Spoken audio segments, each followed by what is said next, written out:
The man who invented calculus was terrified of being buried alive. He left specific instructions for his body to remain above ground for 6 days after death, just to be sure. But that paranoia was nothing compared to what happened to his ideas after he died. They were stolen, twisted, and nearly lost forever. Gottfried Wilhelm Leibniz died alone in 1716, abandoned by the courts he'd served for decades. No dignitaries attended his funeral. No colleagues eulogized his genius. His own employer didn't bother to send a representative. The only person who showed up was his secretary. One historian would later write that Leibniz was buried more like a robber than what he really was, the ornament of his country. How does the most brilliant mind in Europe end up forgotten in an unmarked grave? How does a man who corresponded with every major thinker of his age become so isolated that nobody notices when he's gone? The answer involves a bitter 40-year feud, a stolen invention, and the most powerful scientist in England using every weapon at his disposal to destroy him. But we're getting ahead of ourselves. Before the scandal, before the betrayal, before the loneliness, there was a boy in Leipzig who taught himself Latin at 8 years old because he was bored with his assigned schoolwork. A boy who would read every book in his dead father's library before he turned 12. A boy who would grow up to invent a calculating machine, discover calculus independently, dream up binary code, and lay the groundwork for modern computing, all while working a day job as a diplomat and lawyer. Leibniz didn't just contribute to philosophy or mathematics or science. He revolutionized all of them simultaneously. And he did it while traveling constantly, writing thousands of letters, designing windmills, proposing reunification schemes for Christian churches, and trying to convince Chinese emperors to adopt European mathematics. His brain simply wouldn't stop. The tragedy is that most of his work sat unpublished in notebooks and letters for centuries. We're still discovering what he figured out. In the 1980s, scholars found manuscripts where Leibniz had worked out principles of topology and symbolic logic that wouldn't be rediscovered until the 19th century. He was so far ahead that his own era couldn't catch up. This is the story of a man who saw connections nobody else could see, who believed that everything in the universe, from the smallest particle to God himself, operated according to rational principles that human minds could grasp, who thought that with enough effort, enough calculation, enough careful reasoning, we could solve any problem, even war, even death, even the existence of evil. He was wrong about some of that. But what he got right changed everything. On July 1st, 1646, in the middle of the 30 Years' War, a boy was born who would spend his life trying to heal the fractures that war had created. Leipzig was a city that had seen Swedish armies march through, plague sweep its streets, and its population cut in half. The war had started as a religious conflict between Catholics and Protestants and had devolved into a free-for-all where mercenary armies ravaged Germany for 3 decades. This was the world Gottfried Wilhelm Leibniz entered. His father, Friedrich Leibniz, was a professor of moral philosophy at the University of Leipzig. His mother, Katharina Schmuck, was the daughter of a law professor. They were comfortable, educated, respectable, the kind of family that owned books, and books were everything to young Gottfried. When his father died in 1652, the boy was only 6 years old, but Friedrich had left behind a substantial library, several hundred volumes of history, philosophy, and theology. The family kept the library locked. They worried the advanced material might confuse a child. Gottfried picked the lock. Not literally, but he pleaded and persisted until his mother gave in. By age 8, he was reading Latin texts his teachers hadn't assigned. By 12, he devoured the entire collection. He read Augustine and Aristotle, medieval scholastics and contemporary controversialists. He absorbed Cicero's rhetoric and Livy's histories. Most children his age were still learning basic grammar. Leibniz was comparing different schools of ancient philosophy. His teachers didn't know what to do with him. At the Nikolai School in Leipzig, he raced ahead of his classmates in every subject. Latin came easily. Greek followed. Logic was obvious.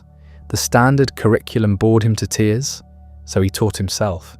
He'd read something in one book, find it referenced in another, track down the source, compare interpretations.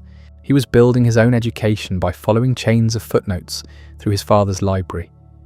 What he was really learning was how to see patterns, how ideas from one field connected to ideas in another, how a logical principle used by Aristotle might solve a problem in theology, how mathematical reasoning could clarify philosophical disputes. This habit of synthesis, of bringing together knowledge from wildly different domains, would define his entire career. In 1661, at age 14, Leibniz enrolled at the University of Leipzig. 14 was young, but not unprecedented. Universities then were more like advanced high schools. Students arrived as teenagers and studied a fixed curriculum of Aristotelian philosophy, classical languages and formal logic. But Leibniz had already read most of what they were teaching. Within 2 years he'd completed his bachelor's degree in philosophy. His thesis argued that metaphysical questions could be resolved through logical analysis. He was 17. He stayed for a master's degree, writing a dissertation on the relationship between philosophy and law. Then he moved on to legal studies. This wasn't a detour. Leibniz saw law as applied philosophy, a way of taking abstract principles and making them work in the messy real world. His legal training would shape how he thought about everything else. By 1666, at age 20, Leibniz had written another dissertation, this one attempting to reduce all legal reasoning to mathematical principles. He called it On the Art of Combinations. The idea was radical. Could you take the methods of mathematics, the careful step-by-step proofs, the logical certainty, and apply them to law, to philosophy, to theology? Could you create a universal system of reasoning that would resolve disputes in any field? Leipzig refused to grant him a doctorate. The official reason was his age. 20 was too young for such an honour. The real reason was probably that his ideas made the older professors uncomfortable.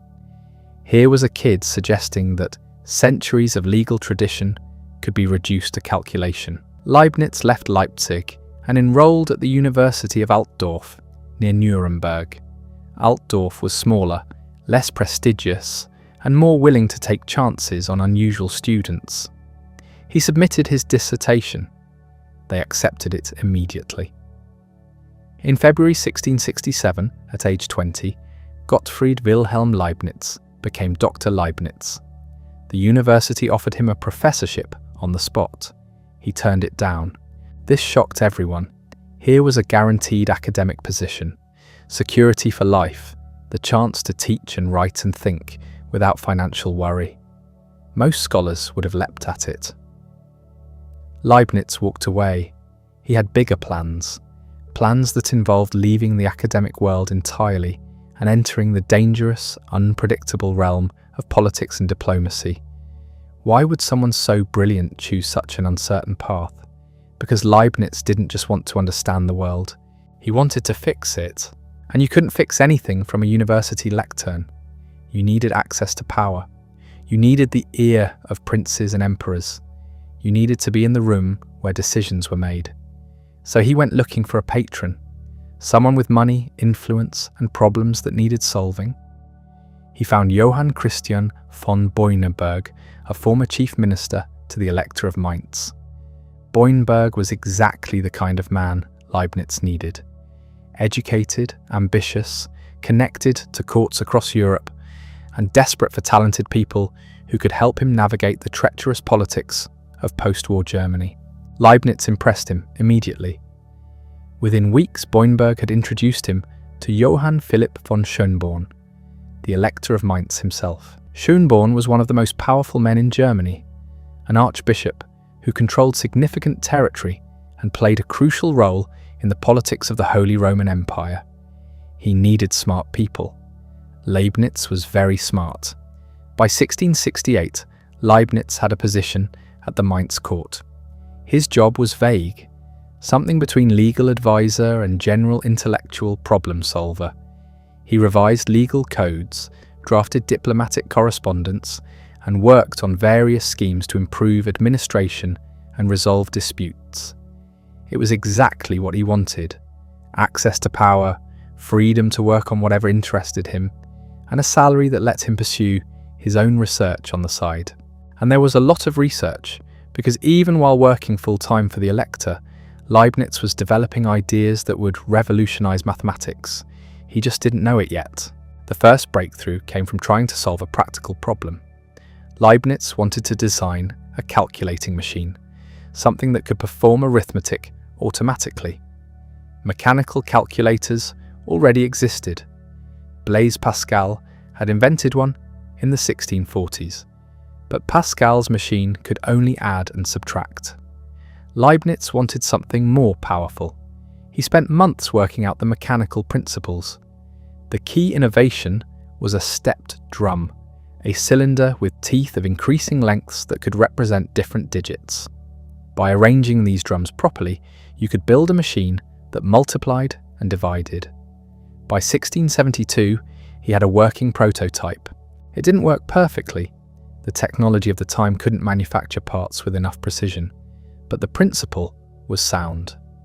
Leibniz had invented the first calculator capable of all four basic arithmetic operations.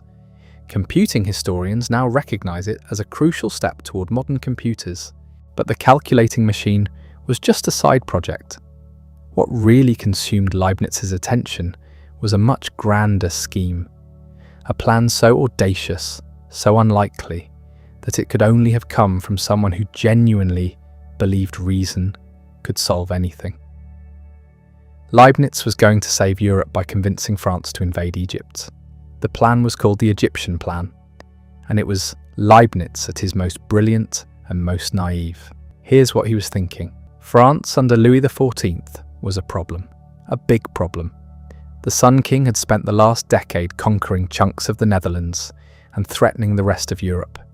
His armies were the best in the world, his treasury seemingly bottomless, and his ambition unlimited.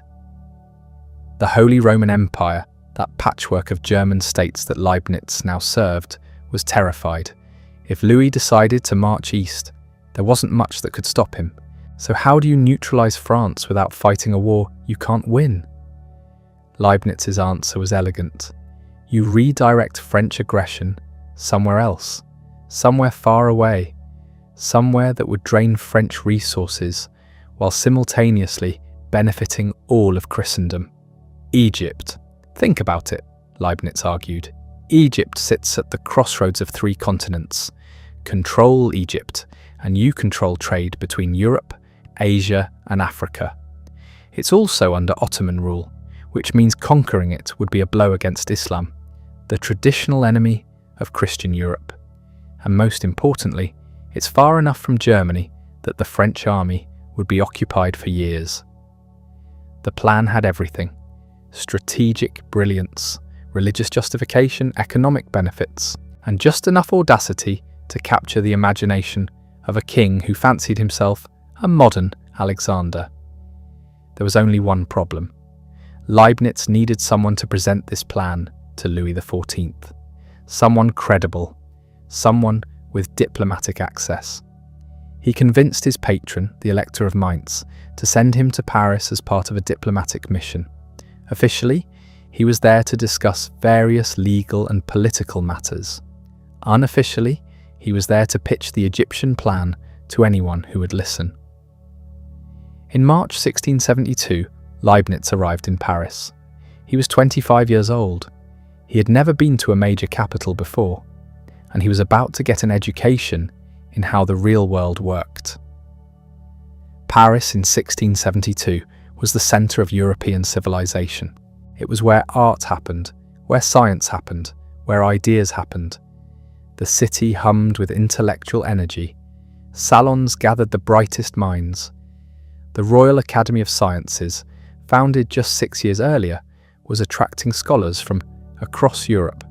This was the big leagues.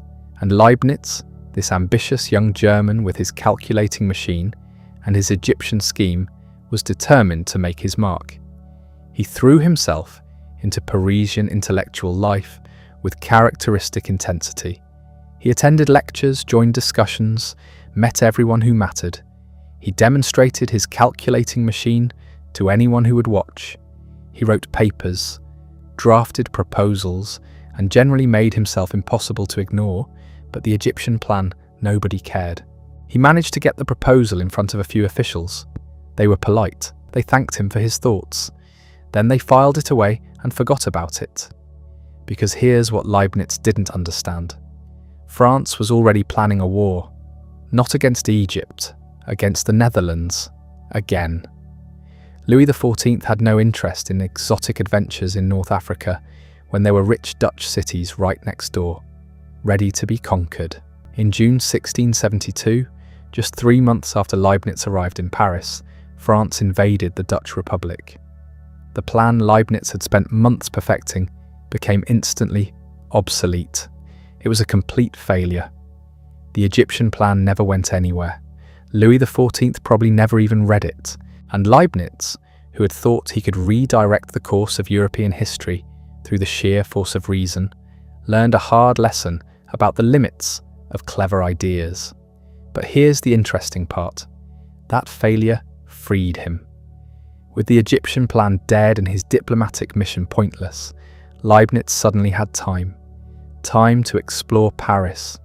Time to learn. Time to discover what the best mathematicians in Europe were working on.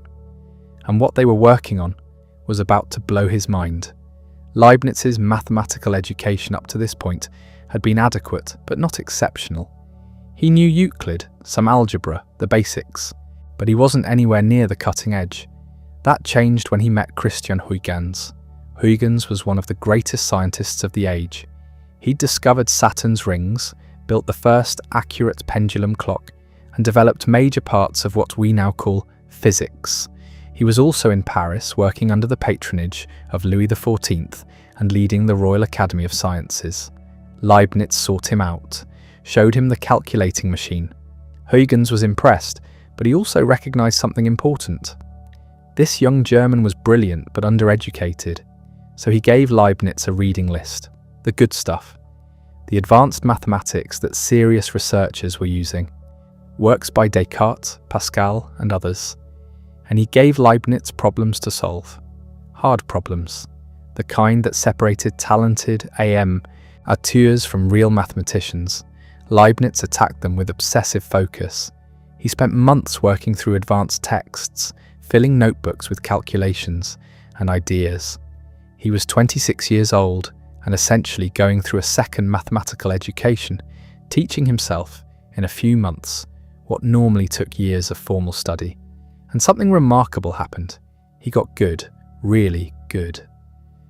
The problems Huygens gave him weren't just exercises. They were at the frontier of what mathematics could do. Questions about curves, about areas under curves, about rates of change. The kinds of questions that would eventually lead to calculus.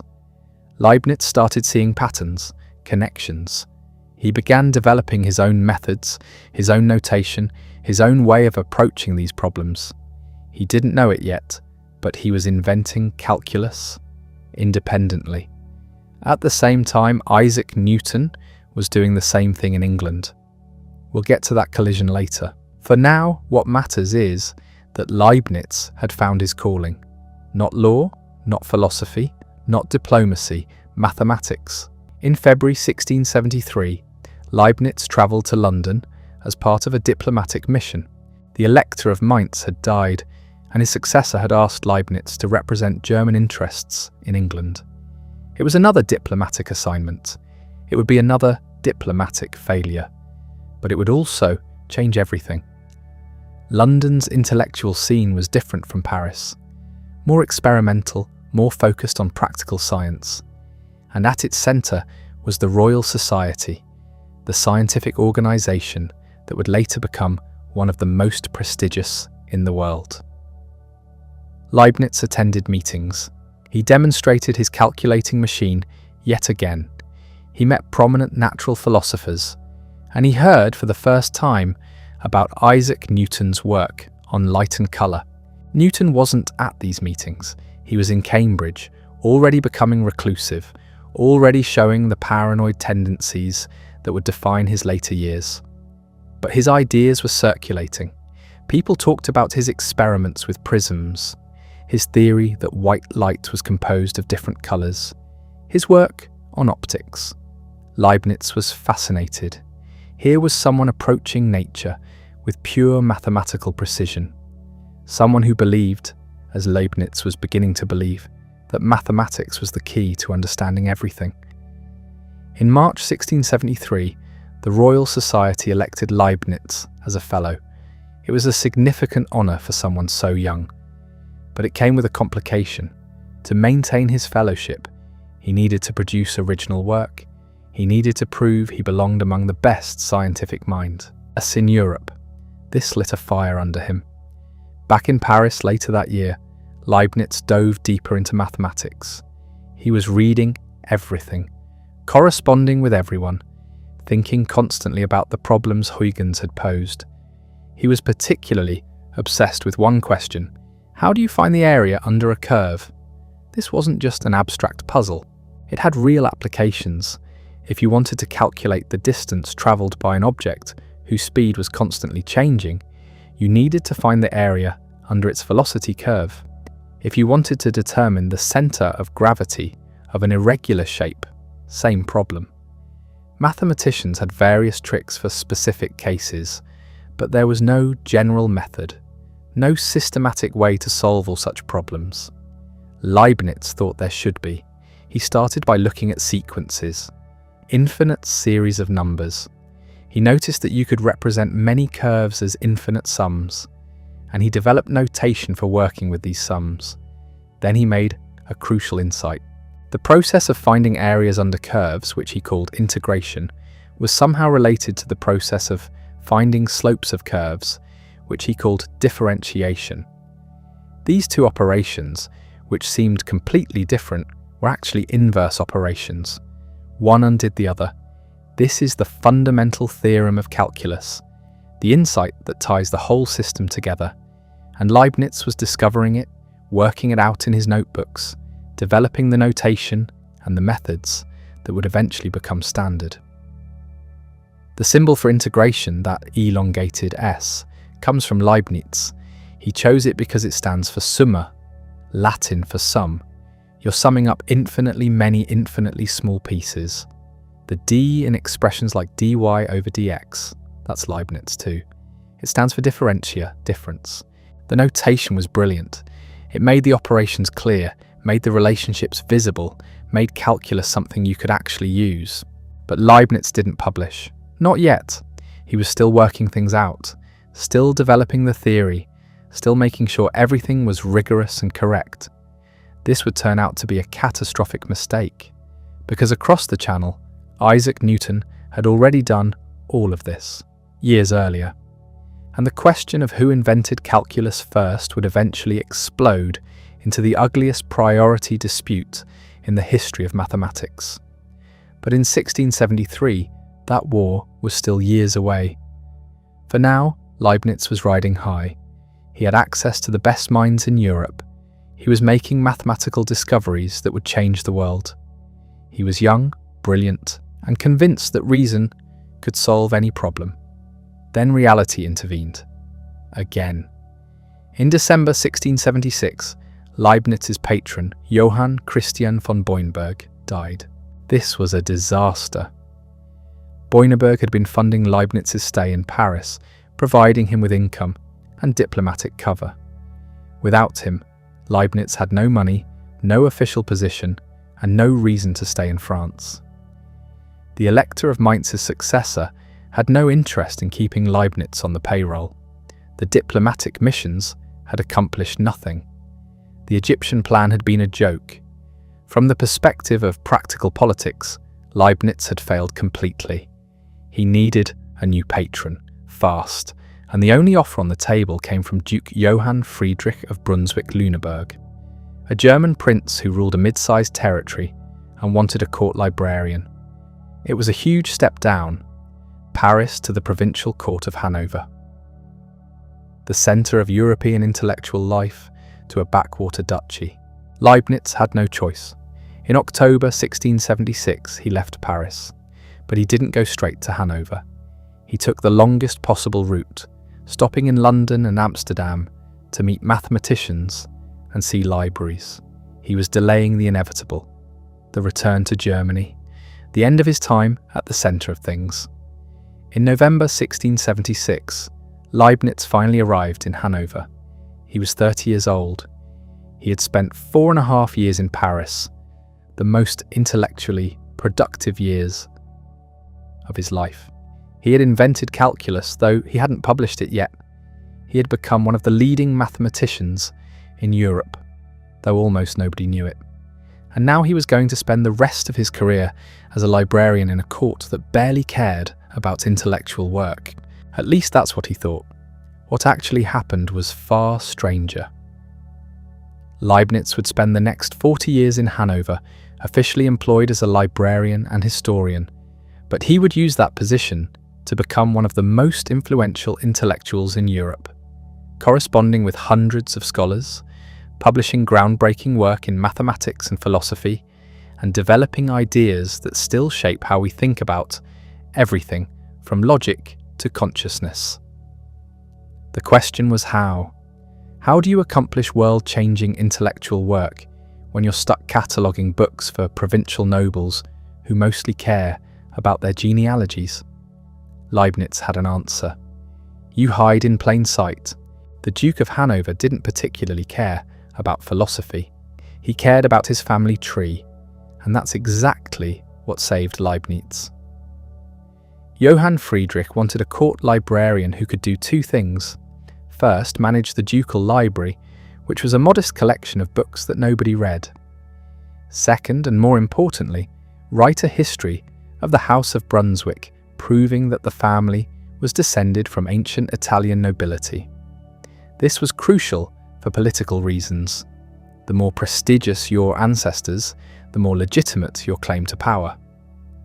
Genealogy was politics by other means.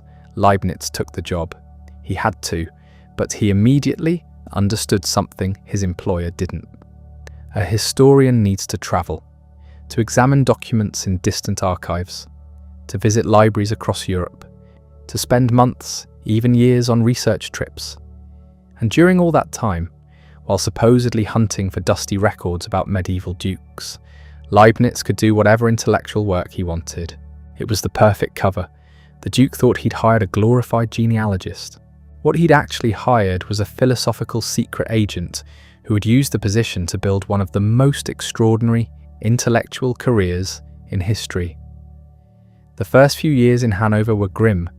Leibniz was isolated. The court was culturally barren. The Duke was friendly enough but had no interest in mathematics or philosophy. The city itself was small, provincial, forgettable. After the brilliance of Paris, it felt like exile. But Leibniz adapted. He always adapted. He threw himself into the library work, reorganizing the collection, acquiring new books, making himself indispensable. He started the genealogical research, though he approached it with a historian's rigor rather than a propagandist's enthusiasm. And crucially, he began writing letters, hundreds of letters, eventually thousands. The Republic of Letters, as it was called, was the invisible university of early modern Europe. Scholars across the continent corresponded with each other, sharing discoveries, debating ideas, building intellectual networks that transcended political borders. Leibniz had been part of this network in Paris. Now from Hanover, he would become its central node. He wrote to mathematicians about calculus and infinite series, to physicists about motion and force, to theologians about grace and free will, to natural philosophers about the nature of matter, to political theorists about justice and sovereignty. He corresponded with Catholics and Protestants, with courtiers and professors, with Jesuits in China and experimenters in London. Each letter was carefully crafted, adapted to its recipient, designed to advance some aspect of his intellectual agenda while maintaining the relationships that made the whole network function. Leibniz was building a distributed university with himself as dean, and slowly his mathematical work began to reach the world. In 1684, nearly a decade after he'd first developed it, Leibniz published his paper on differential calculus in the journal Acta Eruditorum. It was titled Nova Methodus pro maximis et minimis, a new method for maxima and minima. The paper was only 6 pages long, dense with notation and short on explanation, but it was enough. Mathematicians across Europe began to take notice. 2 years later, in 1686, he published a second paper on integral calculus. Together, these papers introduced the mathematical notation that we still use today, the dx and dy that every calculus student learns, the integral sign that looks like an elongated S. These weren't just symbols, they were a way of thinking, a language that made certain kinds of reasoning possible for the first time. The notation was Leibniz's genius. Newton's version of calculus, which he'd developed earlier but hadn't published, used different symbols that were harder to work with. Leibniz's notation was so elegant, so intuitive, that it allowed mathematicians to solve problems they couldn't even formulate in Newton's system. This would become important later. Very important, but mathematics was only part of what Leibniz was doing. In 1686, the same year as his second calculus paper, he wrote something completely different. A short treatise called Discourse on Metaphysics. It was never published in his lifetime, but it laid out ideas that would define his philosophy for the next 30 years. The central question was simple. How can God be both all-powerful and all-good if evil exists in the world? It's the oldest problem in theology, and Leibniz had a new answer. This world, he argued, despite all its suffering and injustice, is the best of all possible worlds. God, being perfectly good and perfectly wise, chose to create the world that contains the maximum amount of goodness compatible with existence. Any other arrangement would be worse overall, even if it eliminated some particular evil. This sounds absurd at first. We can easily imagine worlds without disease, without war, without natural disasters. Wouldn't those be better? Leibniz's response was subtle. Those worlds might eliminate certain evils, but they would also eliminate certain goods that depend on those evils. Courage requires danger. Compassion requires suffering. Growth requires struggle. Remove all the bad, and you remove much of the good too. Whether this argument actually works is debatable. Voltaire would later savage it in Candide, his satirical novel about a naive optimist who insists that everything is for the best, while terrible things happen all around him. But Leibniz wasn't being naive. He was trying to reconcile divine perfection with empirical reality, and his solution, however controversial, was philosophically serious. More importantly, the discourse introduced another idea that would become central to Leibniz's entire system: the concept of individual substances. What makes something a distinct, unified thing rather than just a collection of properties? Leibniz's answer was radical. Every substance contains within itself its entire history, past, present, and future. Nothing external can truly affect it. What looks like interaction between substances is actually a kind of pre-established harmony, like two clocks that always show the same time, not because they influence each other, but because they were wound and set perfectly at the beginning. This is strange, very strange, but it solved a problem that had plagued philosophy since Descartes. How can mind and body interact if they're completely different kinds of things? Leibniz's answer was they don't interact, they just appear to, because God created them in perfect harmony. Your decision to raise your arm doesn't cause your arm to move. Rather, your mental states and your physical states unfold in parallel, synchronized from the beginning of time. Again, you might think this is absurd, but Leibniz was following the logic of his principles to their conclusion, and the system he built had a kind of austere beauty. Everything was necessary. Everything was connected. Everything fit together in a vast, harmonious whole. While Leibniz was developing these ideas in private letters and unpublished manuscripts, his public reputation was growing. He was known as a mathematician, as a diplomat, as a scholar of impressive range. But he was still officially just the librarian and historian for the Duke of Hanover, and that role was about to demand something from him that would consume the next 3 decades of his life. In 1685, Duke Johann Friedrich died. His brother, Ernst August, succeeded him. Ernst August was more ambitious than his predecessor and considerably more interested in political advancement. He had his eyes on a prize, electoral status. The Holy Roman Empire was a patchwork of hundreds of territories, but only 7 of them had the right to elect the emperor. These were the electors, the most powerful princes in Germany. The Duke of Hanover was not one of them. Ernst August wanted to change that. To become an elector, you needed 2 things: imperial approval, which required complex political maneuvering, and legitimacy, which required proving that your family was ancient and distinguished enough to deserve such an honour. This is where Leibniz came in. Write the history, Ernst August told him. Prove that the House of Brunswick is descended from Italian nobility. Show that we've been a major power for centuries. Make it comprehensive. Make it scholarly. Make it convincing. And Leibniz, who had signed up for this job a decade earlier, could no longer avoid it. He started researching and immediately discovered that the task was far more complex than anyone had anticipated. The medieval records were scattered across dozens of archives in Germany, Austria, and Italy. Many were in terrible condition. Some contradicted each other.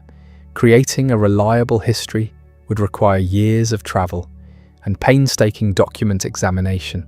Ernst August didn't care about the difficulties. He wanted results. So in 1687, Leibniz set off on what would become the longest research trip of his life. He would spend the next 3 years travelling through southern Germany and Austria, examining archives, copying manuscripts, and uncovering the actual history of the Brunswick family. It was tedious work, mind-numbing work, exactly the kind of thing Leibniz had spent his entire career trying to avoid.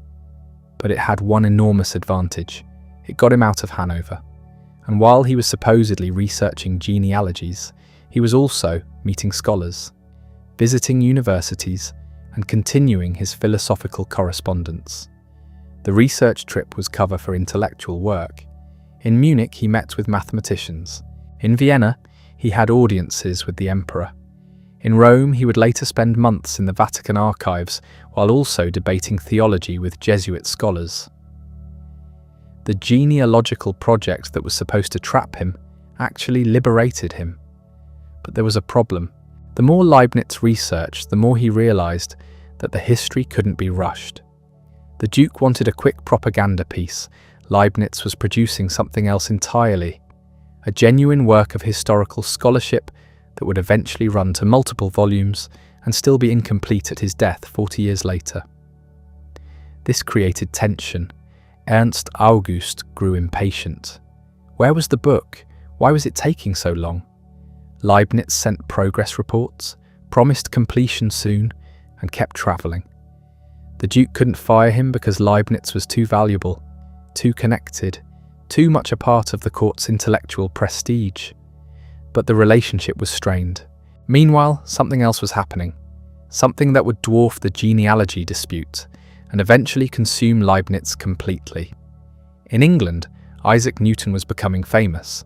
His Principia Mathematica, published in 1687, had revolutionized physics, the inverse square law of gravitation, the laws of motion, the mathematical treatment of planetary orbits. It was the most important scientific work of the century. And buried in the Principia, almost as a footnote, was Newton's version of calculus. He called it the method of fluxions. It was different from Leibniz's version. Different notation, different presentation, different philosophical foundations, but it was recognizably the the same mathematical tool. Who had invented it first? Newton's supporters would later claim that he'd developed calculus in the 1660s, 2 decades before Leibniz published. Leibniz's supporters would point out that Newton hadn't published anything, that Leibniz had developed his version independently in the 1670s, and that Leibniz's notation was clearly superior. The truth was complicated. Both men had invented calculus independently, drawing on shared earlier work by mathematicians like Fermat and Barrow, but neither wanted to share credit. For now, in the late 1680s, it was just murmuring. A few letters questioning priority, a few scholars noting similarities. Nothing serious. But the seeds of the ugliest dispute in the history of mathematics had been planted, and over the next 20 years, those seeds would grow into something poisonous. Leibniz, travelling through Europe on his genealogical mission, had no idea what was coming. He was too busy trying to balance his official duties with his real intellectual work, too busy corresponding with scholars across the continent, too busy developing the philosophical system that would become his masterpiece. He was 41 years old, he'd spent a decade in Hanover, and he was about to enter the most productive period of his career. The period when he would finally publish the ideas that had been developing in his mind for 20 years. The period when he would write the works that would make him famous. The period when everything would come together. The years between 1695 and 1705 were the most intellectually productive of Leibniz's life.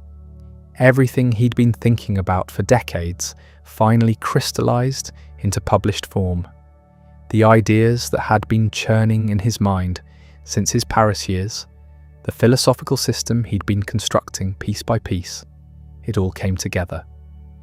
In 1695, he published his new system of nature, the first comprehensive presentation of his metaphysics. The essay appeared in a French journal and immediately caused controversy. Leibniz proposed something radical. Reality, he argued, is not made of matter. It's made of what he called monads. These are simple substances, points of force and perception that cannot be divided. Everything in the universe is composed of them. Each monad is like a mirror reflecting the entire universe from its own unique perspective. They don't interact with each other directly. There are no windows through which monads can influence one another. Instead, God has pre-established a harmony. Each monad unfolds according to its own internal program, perfectly synchronized with all the others. It sounds strange. It is strange, but it solved problems that had plagued philosophy for centuries. How does mind interact with body? It doesn't. They're different types of monads running in perfect parallel.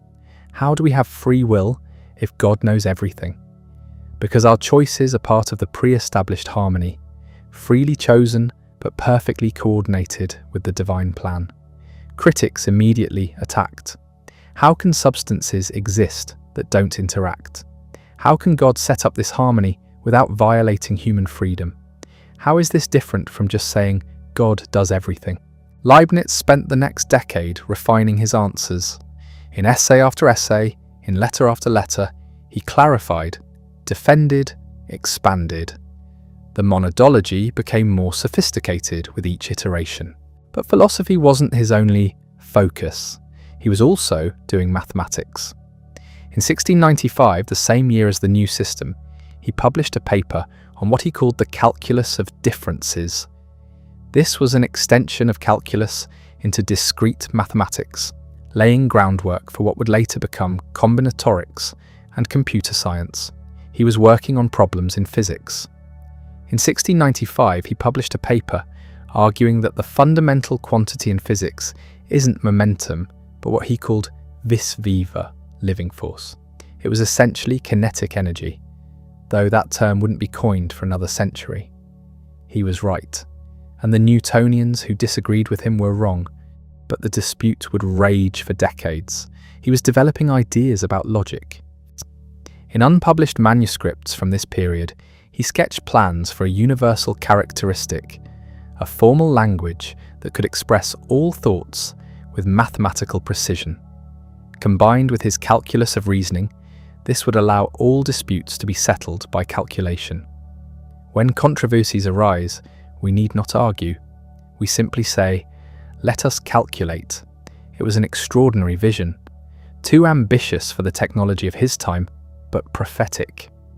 Leibniz was imagining symbolic logic and computer science 2 centuries before they would exist, and he was still doing his day job. The genealogical research ground on. Ernst August had died in 1698, succeeded by his son, Georg Ludwig. The new duke was less interested in intellectual prestige and more interested in results. Where was the history? Why wasn't it finished? Leibniz kept promising completion while continuing to travel. He made another trip to Italy in 1700. He visited Vienna repeatedly. He spent months in Berlin helping to establish what would become the Berlin Academy of Sciences. He was elected its first president in 1700. He was everywhere, doing everything, producing an astonishing volume of work. But cracks were beginning to show. The Newton dispute was heating up. In 1699, a Swiss mathematician named Nicolas Fatio de Duillier published a pamphlet suggesting that Leibniz had stolen calculus from Newton. It was the first public accusation. Leibniz was outraged, but initially restrained in his response. He wrote letters to mutual acquaintances defending himself. He tried to keep the dispute private. It didn't stay private. More accusations followed. More defenders rallied to each side. The English mathematical community closed ranks behind Newton. The continental mathematicians mostly supported Leibniz. It was becoming an international incident. In 1704, Newton published his Optics with an anonymous preface, suggesting that Leibniz had borrowed the calculus after seeing Newton's unpublished papers. Leibniz responded with a sharply worded review. Newton's allies escalated. Leibniz's supporters fired back. By 1710, it was war. A formal priority dispute conducted in journals, in letters, in whisper campaigns across European learned society. The Royal Society in London, dominated by Newton's allies, would eventually issue a report declaring Newton the first inventor. But the report was written by Newton himself. Though officially anonymous, Leibniz knew he was being railroaded. He had witnesses, he had dated manuscripts, he had his publication record, but Newton had power, prestige, and control of the English scientific establishment. And Newton, unlike Leibniz, never forgot a slight and never forgave an enemy. The stress was enormous. Leibniz was now in his 60s. He'd spent 40 years building a reputation as one of Europe's foremost intellectuals. Now he was being called a plagiarist by the most famous scientist alive. Meanwhile, there were other problems. The Hanover court had moved to London. Georg Ludwig had inherited the British throne in 1714, becoming King George I. The Duke who'd employed Leibniz for 4 decades was now ruling one of the most powerful kingdoms in Europe. Leibniz expected to go with him. He'd been court counsellor, historian, librarian. Surely he would accompany the court to London. But Georg Ludwig left him behind. The official reason was that the genealogical history still wasn't finished. The real reasons were more complex. Leibniz was old, he was difficult. He'd spent decades promising to complete projects that remained unfinished. He was more interested in his philosophical correspondence than in his official duties, and perhaps Georg Ludwig was embarrassed by him. The Newton controversy had made Leibniz controversial in England. It was easier to leave him in Hanover. So Leibniz stayed, alone in a provincial German court while his employer ruled an empire, still working on the genealogical history that nobody wanted anymore, still corresponding with scholars across Europe, still developing his philosophy. In 1710, he'd published his Theodicy, the only major book he published in his lifetime. It was an attempt to defend God's goodness despite the existence of evil. The argument was sophisticated. God had created the best of all possible worlds. Not a perfect world, that would be impossible, but the best that could exist given the constraints of logic and the nature of creation. Evil exists because free will requires it. Suffering exists because even the best possible world must contain some imperfection. God had chosen this world, with all its flaws, because any alternative would have been worse. The book was widely read. It made Leibniz famous beyond academic circles, but it also made him a target. Critics mocked the idea that this world, with all its wars and diseases and injustices, was the best possible. Voltaire would later write Candide, a savage satire that made Leibniz's optimism look absurd, but that was still decades away. In the early 1710s, Leibniz was still at the height of his intellectual powers. He was corresponding with hundreds of people across Europe. He was still producing new mathematical papers. He was still refining his philosophy. He was also still travelling. In 1711, he went to Vienna for what would be his last major trip. He spent months there, meeting with scholars, attending court functions, trying to secure a better position. The Austrian emperor offered him various posts, but nothing came of it. Leibniz was too old to start over. He returned to Hanover in 1714, just as Georg Ludwig was leaving for London, and he found himself increasingly isolated. His health was deteriorating. He suffered from gout, from arthritis, from stomach problems. He could barely walk. He spent most of his time in his study, surrounded by papers and books, writing letters, working on manuscripts that would never be published in his lifetime. The Newton dispute continued to poison his final years. In 1711, the Royal Society had issued its official report declaring Newton the true inventor of calculus. Leibniz knew it was a fix. He responded with an anonymous pamphlet defending himself. Newton's supporters responded with more attacks. It became ugly. In 1716, Caroline of Ansbach, the Princess of Wales and a former student of Leibniz, tried to broker peace. She arranged a correspondence between Leibniz and Samuel Clarke, an English theologian who was essentially Newton's spokesman. The Leibniz-Clarke correspondence, as it became known, was supposed to resolve the dispute. Instead, it became another battleground. Leibniz and Clarke debated not just calculus, but physics, theology, philosophy. Leibniz argued for his principle of sufficient reason. Clarke defended Newton's absolute space and time. Leibniz insisted on pre-established harmony. Clarke called it absurd. The correspondence went through 5 exchanges, each letter longer and more detailed than the last, each side more convinced of its own rightness. No ground was given, no understanding was reached. Leibniz was preparing his 6th reply when he died. The end came in November 1716. He'd been unwell for months. The gout had worsened. He was confined to his rooms, barely able to leave his chair. He kept working anyway. Letters still went out. Manuscripts still accumulated. On November 14th, he felt worse than usual. His secretary found him in distress. A doctor was called but could do little. Leibniz knew he was dying.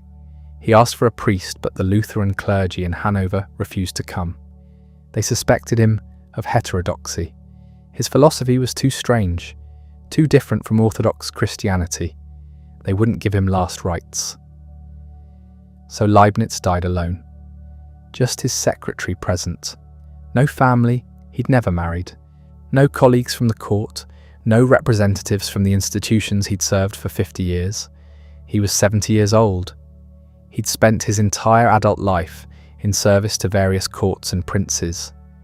He'd produced an extraordinary body of work: philosophy, mathematics, physics, theology, history, law, linguistics. He'd corresponded with nearly everyone important in European intellectual life. He'd helped found the Berlin Academy. He'd invented calculus independently of Newton. He'd developed a complete metaphysical system, and he died in obscurity. The funeral was tiny.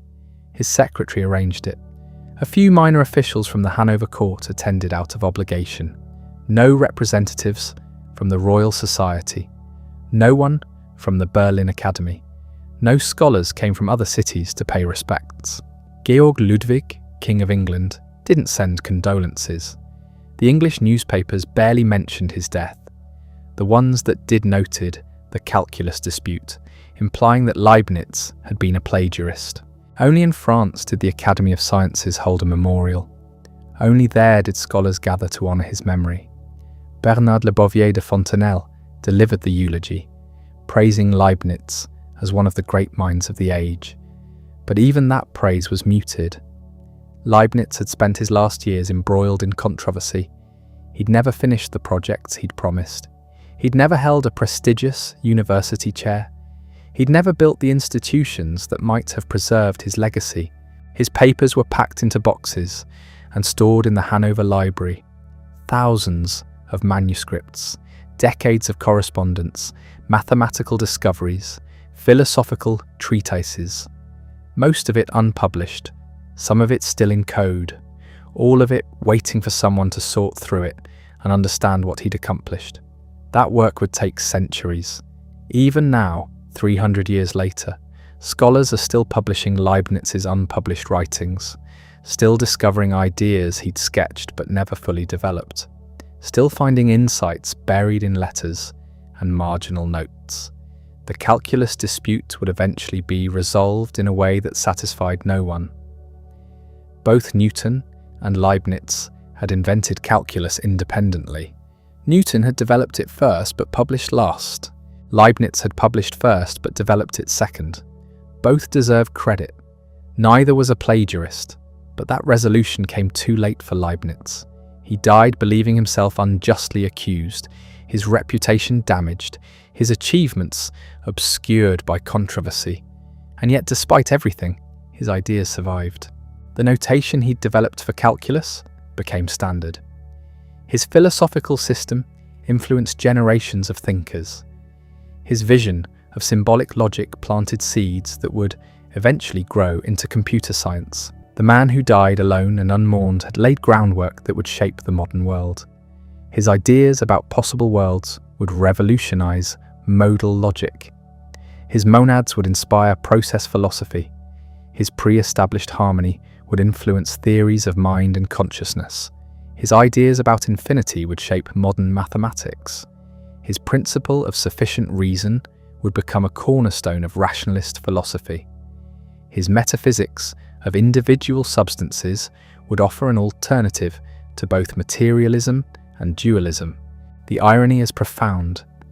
Leibniz spent his life seeking recognition from courts and kings, hoping for institutional positions that would secure his legacy. He got none of that. What he got instead was something more lasting.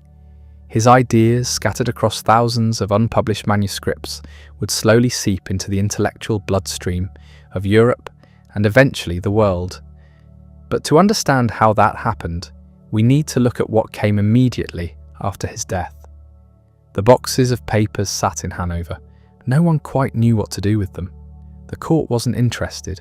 The family, what little there was, didn't understand their value. The manuscripts were a mess. Latin, French, German, sometimes switching languages mid-sentence, mathematical notation mixed with philosophical argument, mixed with theological speculation, mixed with political commentary. Years passed. Decades. Occasionally, a scholar would visit the library and poke through the papers. Some correspondence was published, a few essays, but the vast bulk remained unexamined. Meanwhile, philosophy was moving on. New voices were emerging. Voltaire was mocking metaphysics. Hume was dismantling causation. The Enlightenment was in full swing, and Leibniz seemed like a relic of an earlier age, a man who tried to reconcile faith and reason when the new fashion was to abandon faith entirely, yet certain ideas refused to die. The calculus notation spread because it was simply better than Newton's, easier to use, more systematic, more powerful. By the mid-18th century, even English mathematicians who'd sworn loyalty to Newton were quietly adopting Leibniz's symbols. They'd won the propaganda war but lost the practical battle. The philosophical ideas took longer to penetrate, but they found audiences in unexpected places. In Germany, Christian Wolff built an entire philosophical system on Leibnizian foundations. He systematized Leibniz's metaphysics, made it teachable, turned it into textbooks. Wolff's version wasn't always faithful to Leibniz's original insights, but it kept the ideas alive and transmitted them to a new generation. One member of that generation was a young Prussian named Immanuel Kant. He grew up reading Wolffian philosophy, which meant he was really reading diluted Leibniz. The questions that would obsess Kant throughout his career, questions about the nature of space and time, about causation and necessity, about the limits of human knowledge, these were fundamentally Leibnizian questions. Kant would eventually reject many of Leibniz's answers. His mature philosophy was in many ways a sustained critique of Leibnizian rationalism. But he couldn't escape the framework. The problems Leibniz had identified remained the problems that needed solving. Then there were the logicians. In the 19th century, mathematicians began developing formal systems for reasoning. George Boole created Boolean algebra. Gottlob Frege developed predicate logic. They were inventing what we now call mathematical logic, and they thought they were doing something entirely new. They weren't. When scholars finally worked through Leibniz's unpublished manuscripts, they found he'd anticipated almost everything. The idea of a universal characteristic, a formal language in which all reasoning could be expressed symbolically, the notion that logic could be treated mathematically, the dream of a calculus ratiocinator, a mechanical method for resolving disputes. Leibniz had sketched all of it 3 centuries earlier. He'd even gone further. He'd designed calculating machines, mechanical devices that could perform arithmetic. The devices he built were clunky and unreliable, limited by the technology of his era, but the principles were sound. He understood that calculation could be mechanized, that you could build a machine to think, at least in the limited sense of performing logical operations. This was the conceptual ancestor of the computer. By the 20th century, Leibniz was being rediscovered yet again. Bertrand Russell wrote a book about him, arguing that beneath the theological language and the outdated metaphysics, Leibniz had developed profound logical insights. Russell tried to extract what he saw as the valuable core from what he considered the mystical husk.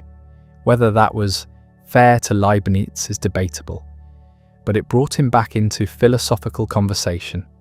Kurt Gödel studied Leibniz intensely. The great logician who proved that any sufficiently complex formal system must contain true statements that cannot be proven within that system found inspiration in Leibniz's writings. Gödel believed Leibniz had understood something fundamental about the relationship between formal systems and truth. Computer scientists discovered him too. When they needed historical precedent for their work, they found it in Leibniz, the binary number system he'd developed, the mechanical calculators he'd designed, the dream of a universal formal language. All of it pointed toward the digital revolution.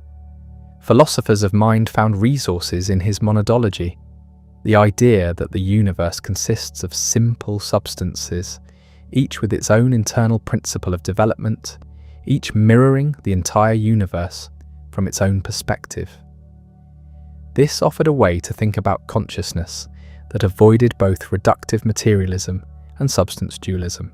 Process philosophers like Alfred North Whitehead drew heavily on Leibniz, developing systems that emphasized becoming over being, activity over substance. Even physicists found him relevant. His relational theory of space and time, which held that space and time are not absolute containers, but relations between objects, anticipated aspects of Einstein's relativity. His principle that nature never makes jumps, that all change is continuous, resonated with certain interpretations of quantum mechanics. The man who died unmourned became gradually, posthumously, one of the most influential thinkers in Western history. Not through institutional power or popular acclaim, but through the slow recognition that his ideas were deeper and more prescient than anyone had realized while he lived. There's something almost tragic about the timing. Leibniz desperately wanted recognition during his lifetime. The recognition came, but only after he was dead, only after the manuscripts he'd left behind were finally studied seriously. Yet maybe that's the only way it could have happened. Leibniz's ideas were too far ahead of his time. The symbolic logic he envisioned required mathematical developments that wouldn't come for 2 centuries. The computing machines he imagined needed technological advances that were impossible in the age of clockwork. The philosophical questions he raised couldn't be properly addressed until Kant had cleared the ground. He was a man out of sync with his era. Too modern for the 17th century, too baroque for the 18th. His philosophical style, with its intricate arguments and careful distinctions, seemed old-fashioned to the Enlightenment thinkers who wanted everything clear and simple. His scientific work, scattered across dozens of fields, seemed dilettantish to specialists who were beginning to stake out narrow disciplinary territories. But that same quality, the refusal to specialize, the insistence on seeing connections between disparate fields, turned out to be prophetic. The 20th century would rediscover the value of interdisciplinary thinking. Cognitive science would emerge at the intersection of philosophy, psychology, linguistics, and computer science, exactly the kind of synthesis Leibniz had practiced. Systems theory would try to find common patterns across different domains, the kind of unified approach Leibniz had advocated. His personal life remained a mystery. He never married, never had children that anyone knew of. His closest relationships were intellectual, conducted through correspondence with thinkers across Europe. He seems to have been sociable in a formal way, comfortable at court, able to make small talk with princes. But intimacy, real emotional connection? The historical record is silent. Some biographers have speculated about loneliness. Others have suggested he was simply too absorbed in his work to care about domestic life. Still others have noted that for a man of his ambition, marriage would have been a distraction, children a burden. Without a family to support, he could devote himself entirely to his projects. Whatever the psychological truth, the practical result was clear. When he died, there was no one to champion his legacy, no widow to collect his papers and ensure they were published, no children to protect his reputation, no circle of devoted students to carry on his work. He'd built no school, founded no movement. He'd been a lone genius, and he died alone. The papers sat in boxes for generations. Scholars would occasionally discover something surprising in them. In the 19th century, researchers found his work on binary arithmetic and his mechanical calculators. In the early 20th century, logicians found his writings on symbolic reasoning. In the mid-20th century, historians of science found his work on dynamics and geology. Each generation discovered a different Leibniz, relevant to their own concerns. This is still happening. Even now, 3 centuries after his death, new volumes of his correspondence are being published. Scholars are still working through the manuscripts, still finding unpublished treatises, still decoding his notes. The complete edition of his writings, begun in the 20th century, is still unfinished. It may never be finished. There's simply too much. What would he make of his afterlife? The recognition came, the immortality he craved, but not in the way he expected, not through political influence or institutional power, not through a grand unified system that everyone accepted. Instead, through fragments, through ideas extracted from unpublished manuscripts, through concepts that were refined and developed by later thinkers who often didn't realize they were working in his tradition. His optimism proved unfounded. This is not the best of all possible worlds. Wars haven't ended. Suffering hasn't been eliminated. The dream of a universal rational language that could resolve all disputes turned out to be impossible. Gödel would prove that formal systems have inherent limitations. The 20th century would demonstrate that reason alone can't save humanity from itself. Yet something of his vision survived. The belief that the universe is fundamentally rational, that it operates according to principles we can discover and understand. The conviction that every individual substance has inherent value, that the universe is richer and more complex than reductive materialism suggests. The hope that through reason and goodwill, humans can make progress, however slow and halting. These aren't fashionable ideas now. The 21st century is skeptical of grand metaphysical systems, suspicious of optimism, allergic to the kind of systematic philosophy Leibniz practiced. We live in an age of specialization, where philosophers focus on narrow technical problems, rather than attempting comprehensive visions of reality. But the problems Leibniz identified haven't gone away. How do mind and body interact? How can we reconcile human freedom with natural causation? What is the relationship between individual substances and the whole they compose? How can we ground morality in reason? These questions persist even if we've given up on his particular answers. And in unexpected ways, his influence continues. Every time you use calculus, you're using his notation. Every time you work with a computer, you're using descendants of ideas he sketched. Every time philosophers debate possible worlds or modal logic, they're working in a framework he helped establish. Every time scientists look for simple, elegant principles underlying complex phenomena, they're following a research program he articulated. The recognition was slow, incomplete, often misunderstood, but it came. The man who died alone in Hanover became immortal through his ideas. Not perfectly preserved, not always properly attributed, but alive nonetheless, continuing to shape how we think about logic, mathematics, philosophy, and the nature of reality itself. The boxes of manuscripts in the Hanover Library turned out to contain more than anyone suspected. They contained seeds that would grow in soil Leibniz never saw, producing fruits he never imagined. The 21st century brought something unexpected, a Leibniz renaissance. Not in philosophy departments, where his metaphysics remained mostly historical curiosity, but in laboratories, in computer science departments, in research institutes, working on artificial intelligence and quantum mechanics. Scientists started reading those dusty manuscripts with fresh eyes. They found ideas that suddenly seemed prescient.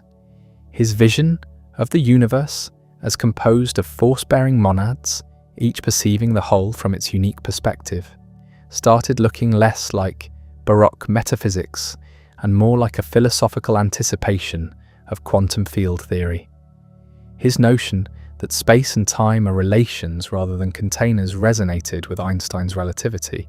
His claim that reality is fundamentally informational rather than material began to seem prophetic in an age of quantum information theory. The calculus wars that seemed so important in the 18th century now looked absurd. Modern mathematicians use both Newton's and Leibniz's notation, recognizing that they invented calculus independently, that both made crucial contributions, that priority disputes miss the point. Science is cumulative, not competitive. Ideas build on ideas regardless of whose name gets attached. His dream of a universal characteristic, the formal language that could resolve all disputes, turned out to be impossible in the way he imagined. But the dream itself was generative. It inspired George Boole's algebra of logic, which inspired the development of symbolic logic, which made possible modern computing. The direct line runs from Leibniz's vision through Boole and Frege to Turing and von Neumann. Every computer chip is, in a sense, a descendant of ideas Leibniz sketched in the 1670s.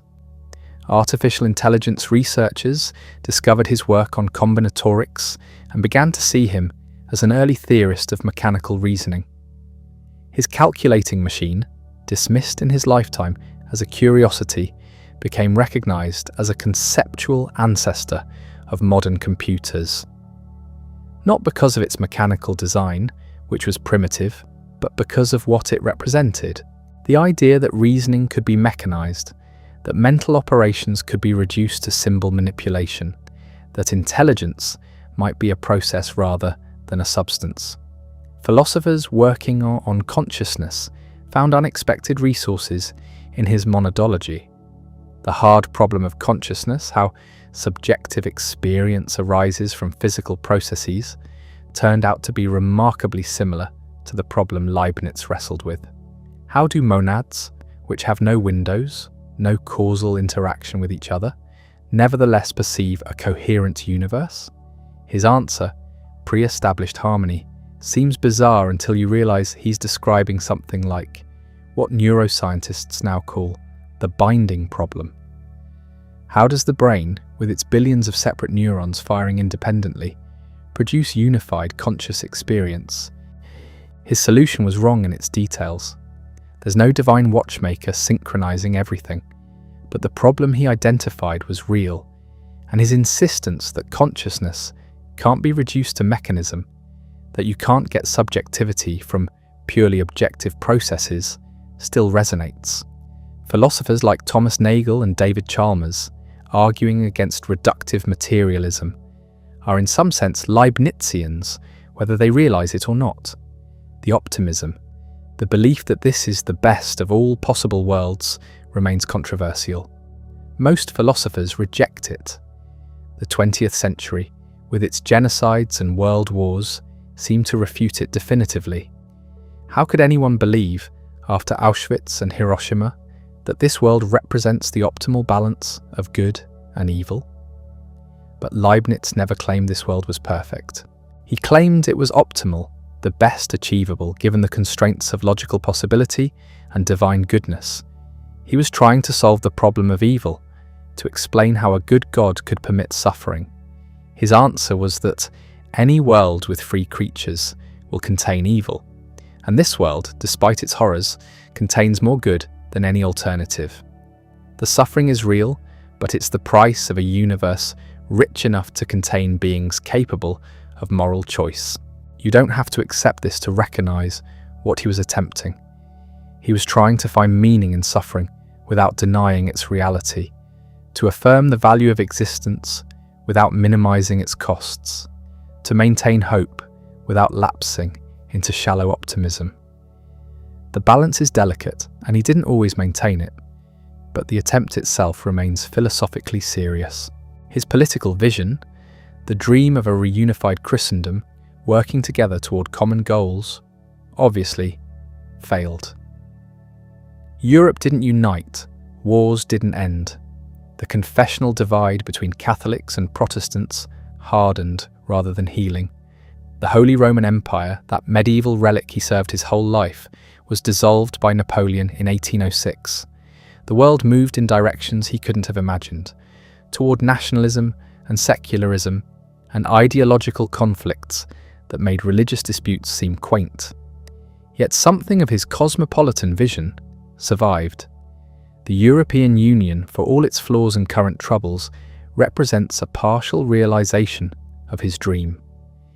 Nations that spent centuries at war now cooperate, resolve disputes peacefully, recognize common interests.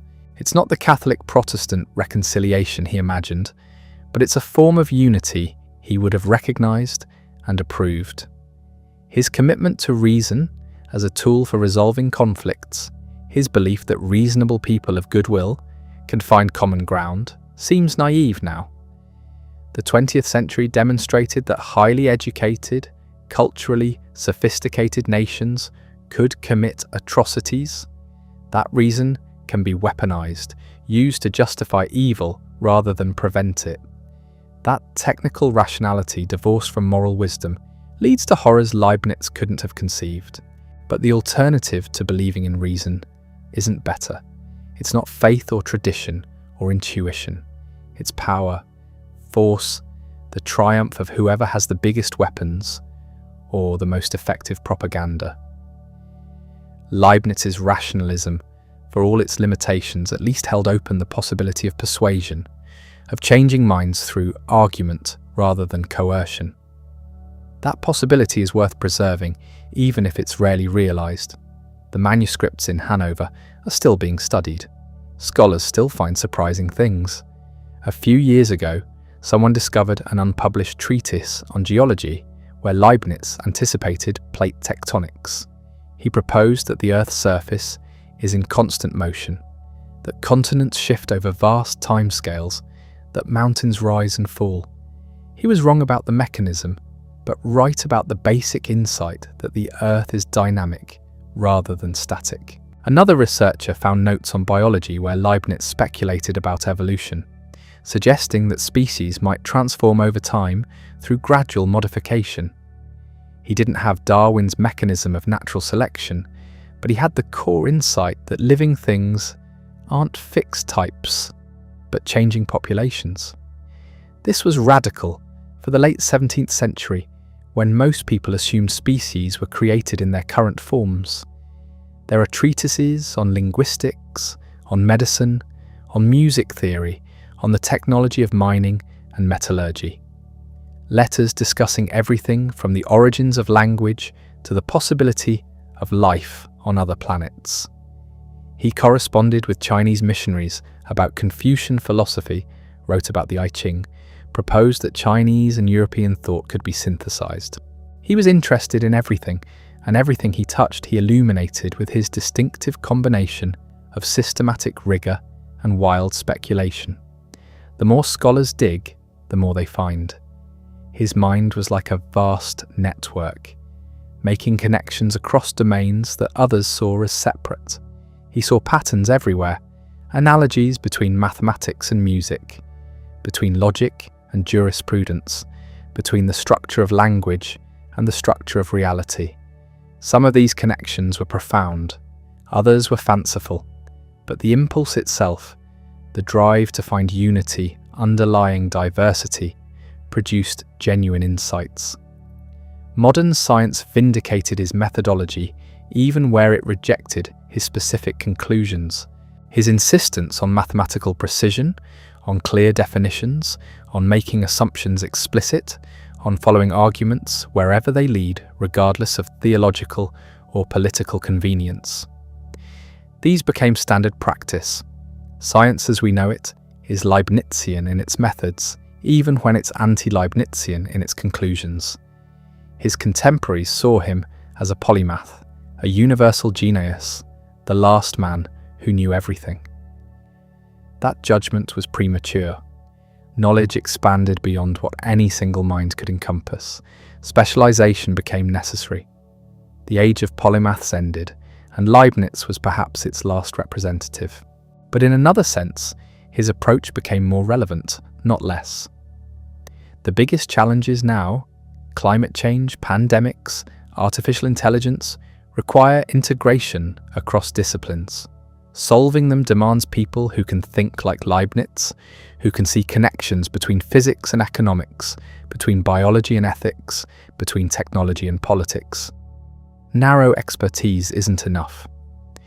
We need systems thinkers, people who can grasp how different domains interact. His influence on philosophy departments remains complicated. He's taught certainly. Every introductory course covers the monadology, the principle of sufficient reason, the identity of indiscernibles.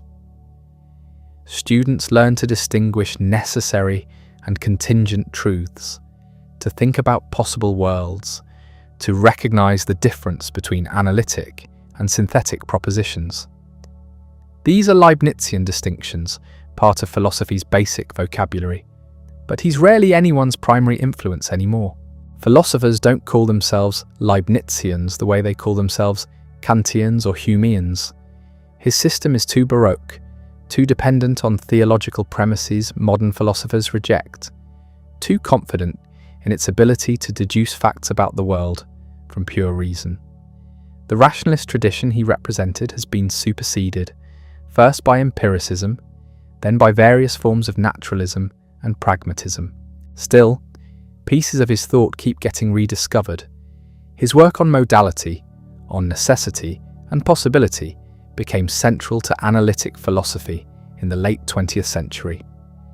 Philosophers like Saul Kripke and David Lewis developed sophisticated theories of possible worlds that built on foundations Leibniz laid.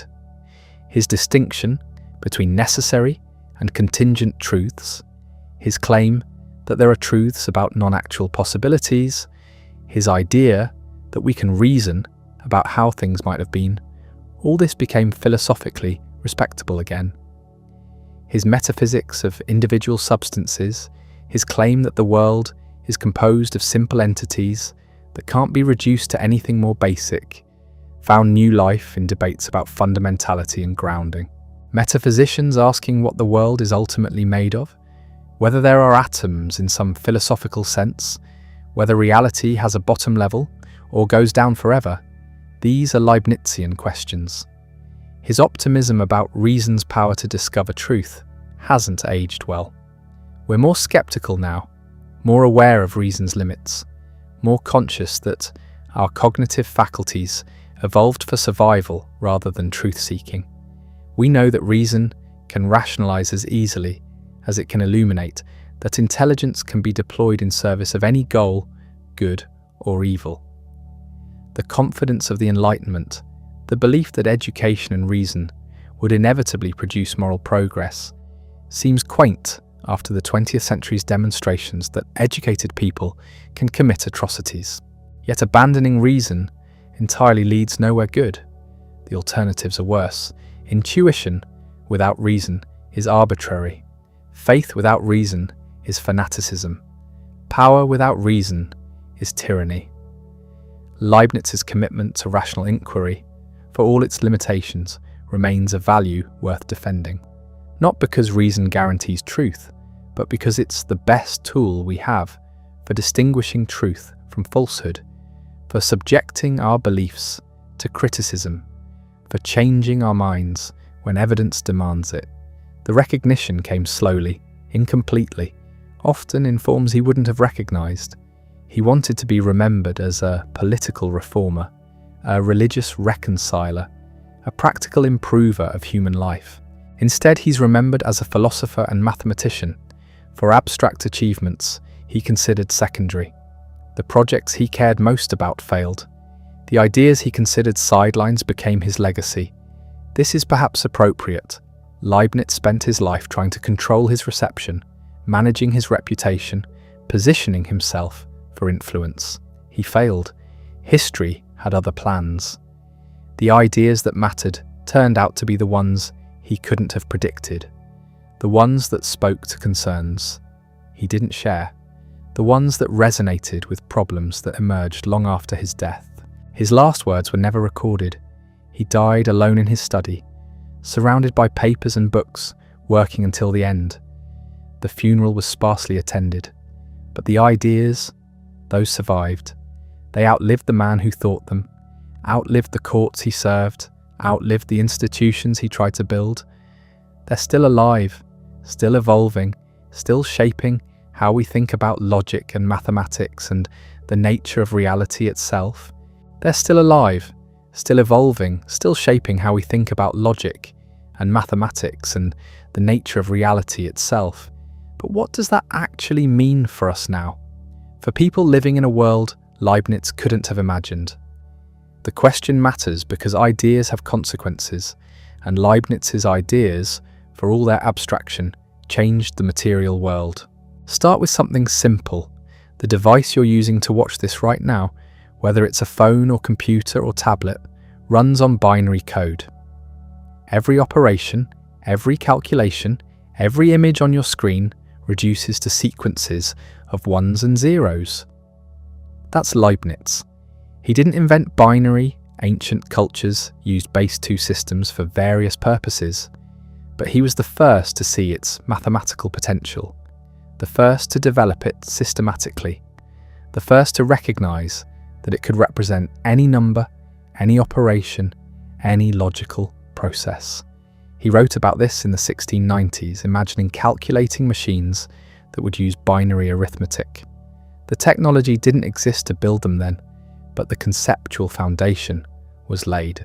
3 centuries later, when engineers needed a system for electronic computers, they reached for binary because it mapped perfectly onto electrical circuits, on or off, current or no current, 1 or 0. The entire digital revolution rests on mathematics Leibniz pioneered. Or take artificial intelligence.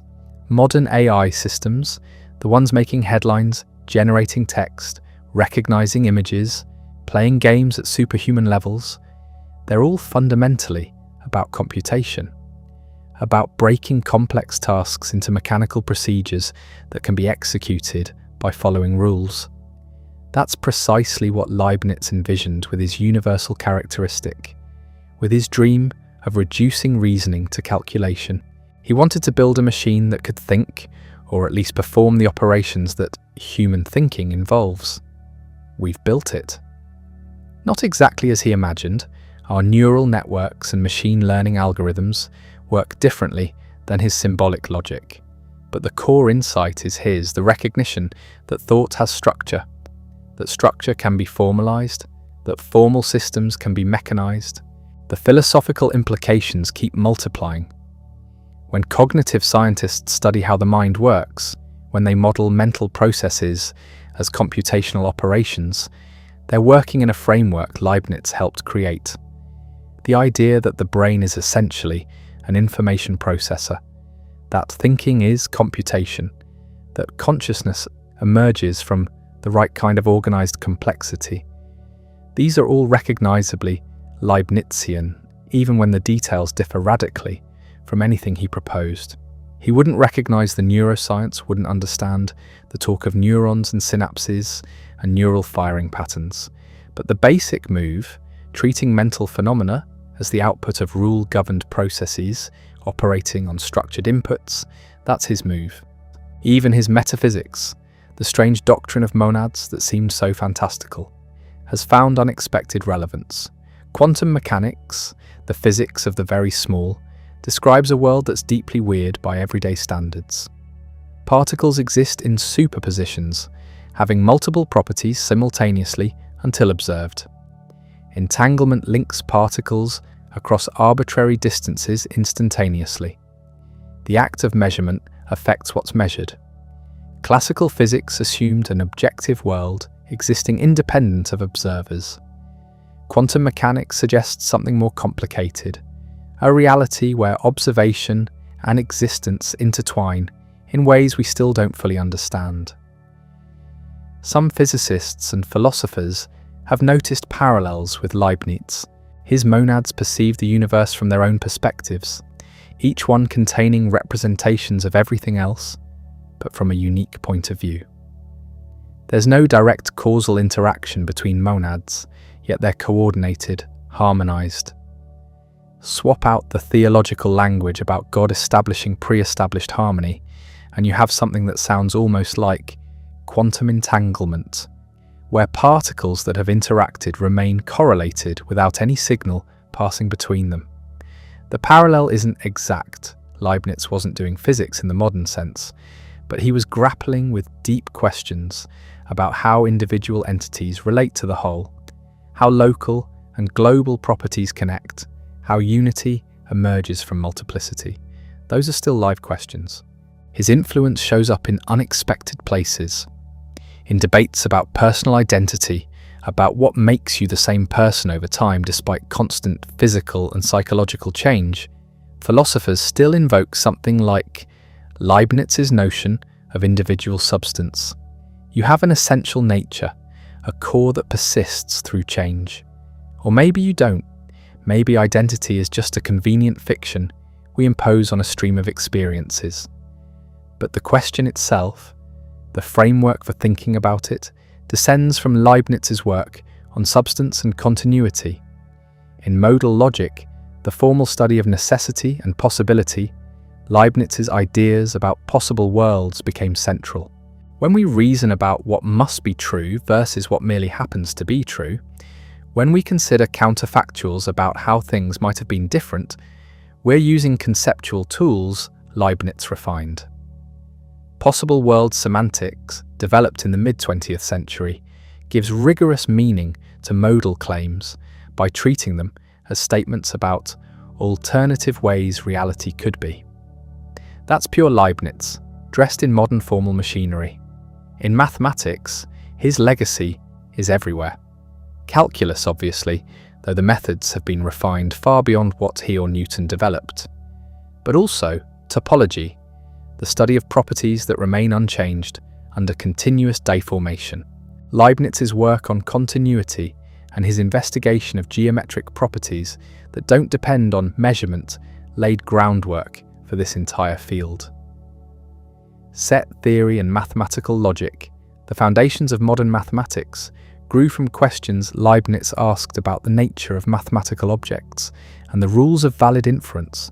Computer science treats him as a founding figure, not just for binary arithmetic, but for his vision of automated reasoning, his belief that machines could assist or even replace human calculation. Yet for all this influence, much of what mattered most to Leibniz personally has been forgotten or rejected. He cared desperately about religious reconciliation between Catholics and Protestants. That project failed, and the religious wars he tried to prevent continued for decades. He wanted to reform law, establish international courts, create frameworks for peaceful dispute resolution. Some of these ideas eventually took root, but long after his death, and usually credited to other thinkers, he hoped to be remembered as a diplomat and political advisor. Instead, he's a philosopher and mathematician, remembered for work he considered secondary. The irony would have stung.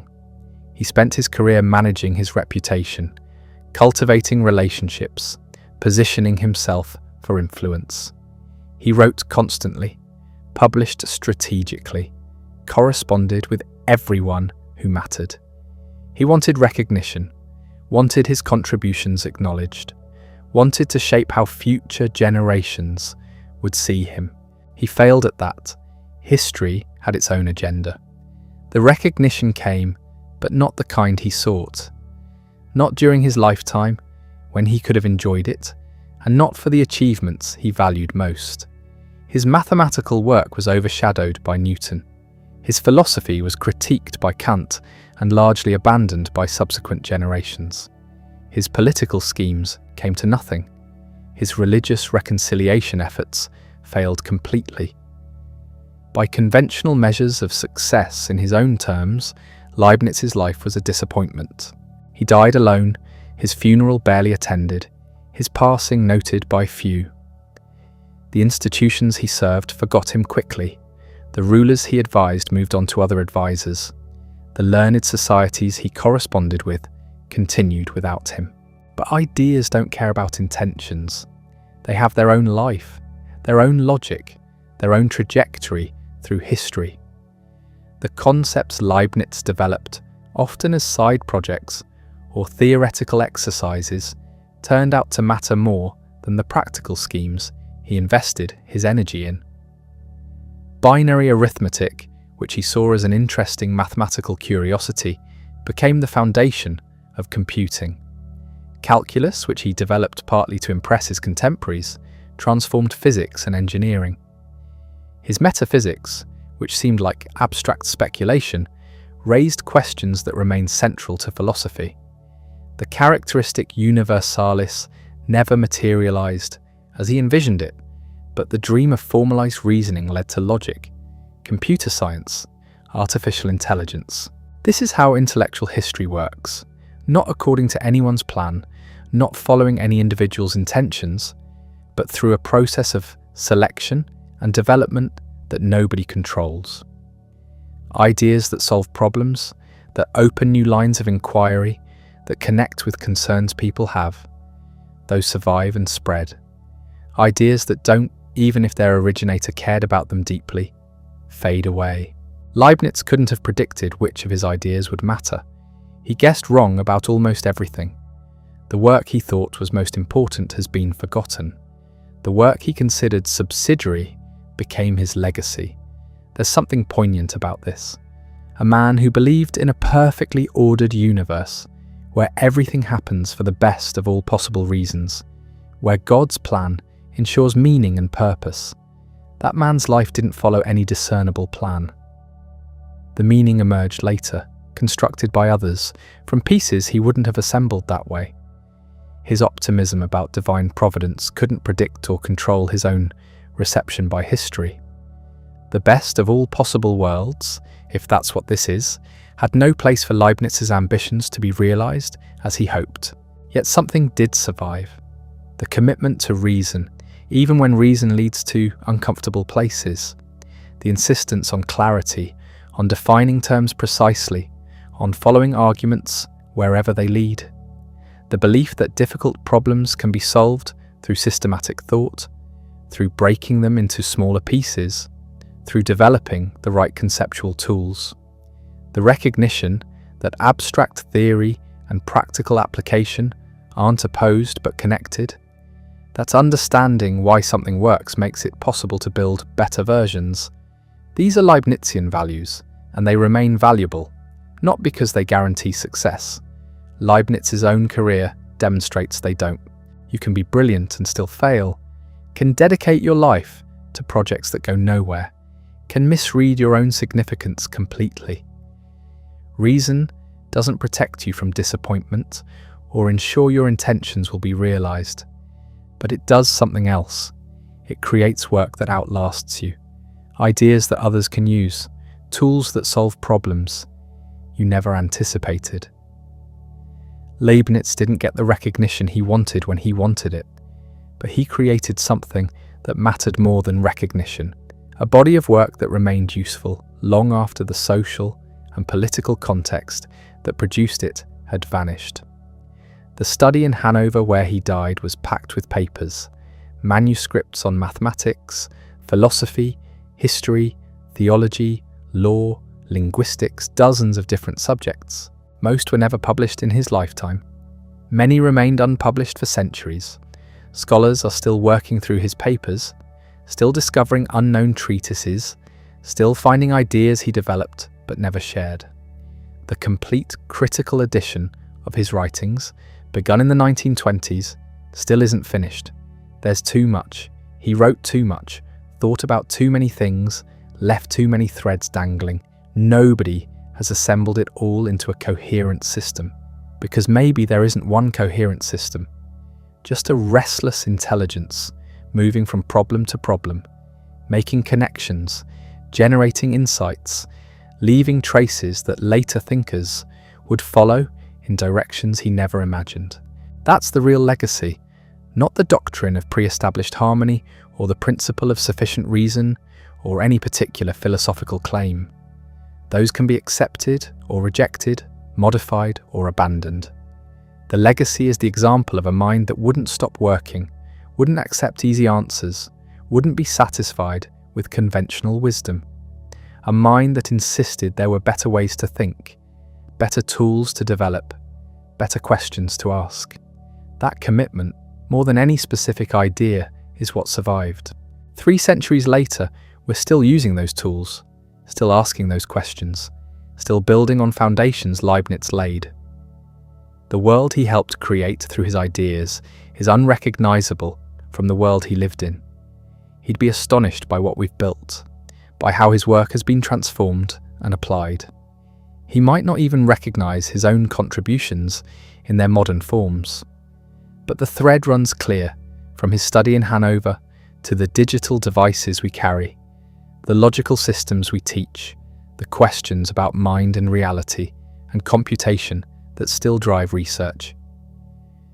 Gottfried Wilhelm Leibniz died in 1716, alone and largely forgotten. His ideas are still alive, still evolving, still shaping thought. That's not the immortality he wanted, but it's the immortality he got. The only kind that lasts. The portrait of Leibniz hangs in the Hanover Library, surrounded by the boxes that still hold thousands of his unpublished manuscripts. The face in that portrait is serious, intelligent, but unremarkable. Nothing about it suggests the mind behind it, the restless energy that produced calculus and binary arithmetic, and a complete metaphysical system while managing a library and writing diplomatic correspondence and researching genealogies nobody cared about. We tell his story as a tragedy, the lonely death, the unattended funeral, the decades of obscurity. And it was tragic by any human measure. He wanted recognition, wanted his work valued, wanted to matter to the people around him. He got none of that. The courts forgot him. The learned societies moved on. Even the church refused him last rites. But maybe we're telling the wrong story. Maybe the tragedy is ours, not his. We were the ones who ignored him. We were the ones who let the manuscripts sit in boxes while we fought the same battles over and over, reinventing ideas he'd already developed, asking questions he'd already answered. He left the tools. We were just too slow to pick them up. Every time you open a laptop, you're using his mathematics. Every time philosophers debate possible worlds or necessary truths, they're working in frameworks he established. Every time scientists search for simple principles underlying complex phenomena, they're following a research program he articulated. The man who died unmourned became immortal through sheer usefulness. His ideas kept solving problems, kept opening new lines of inquiry, kept mattering. There's no neat moral here. Leibniz didn't live virtuously and get rewarded. He lived brilliantly and got ignored. Then centuries later, people noticed. That's not justice, it's just what happened. Ideas propagate according to their own logic, not according to anyone's plan. The best of all possible worlds, if this is it, doesn't care about individual intentions or desires. It just unfolds according to principles we can barely grasp, producing outcomes nobody predicted. But here's what remains. Somewhere right now, a student is learning calculus using notation Leibniz invented. An engineer is designing circuits using binary arithmetic he pioneered. A philosopher is working through problems about modality and substance he first formulated clearly. A computer scientist is building systems that implement his dream of mechanical reasoning. None of them are thinking about the man in Hanover who made their work possible. They don't need to. The ideas function independently now, detached from their origin, doing work their creator never imagined. That's the only immortality that exists. Not memory, not recognition, not even understanding. Just continuation. Ideas that remain useful, that solve problems, that open new possibilities. Leibniz achieved that without meaning to, through work he often considered secondary, by following intellectual threads, wherever they led, regardless of practical application. The calculating machine that didn't quite work led to computers. The metaphysical speculations that seemed too abstract led to modern logic.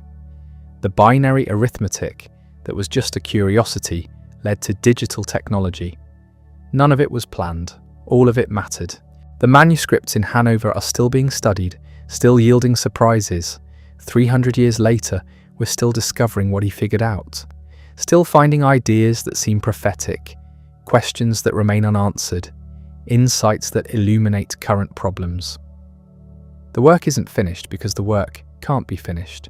Each generation finds something different in those papers, something relevant to their concerns, something that helps them think more clearly about whatever they're struggling with.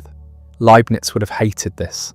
He wanted completion, wanted his system finished and published and recognized.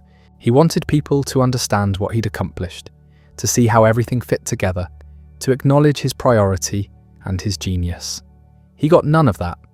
What he got instead was something stranger and more lasting, a legacy that keeps growing, keeps mutating, keeps surprising people who thought they understood what he'd done. The story doesn't end, because stories about ideas never end. They just keep unfolding, generating new chapters, new interpretations, new applications.